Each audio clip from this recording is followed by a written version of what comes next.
पाकिस्तान का ऐसा हलवा बनाएंगे लाइन ऑफ कंट्रोल पे, इनको पता नहीं लगेगा सर मिसाइल कहां से गई कहां से आई। मैं सुनना चाहता हूं रावलपिंडी से चीख की आवाज।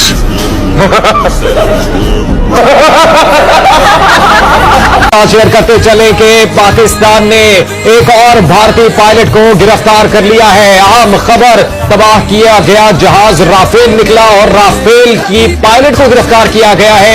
अभिनंदन 2 खातून निकली। भारतीय खातून पायलट को पाकिस्तान ने कामयाब ऑपरेशन करते हुए गिरफ्तार कर लिया है।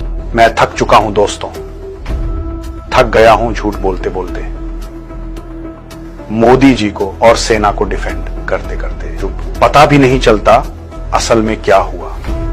पहलगाम के हमले को 9 दिन हो गए, आतंकवादी मिला नहीं, कहां गया, जमीन निगल गई या आसमान 1 घंटे में गायब हो गया। और हर बार पाकिस्तान पर इल्जाम।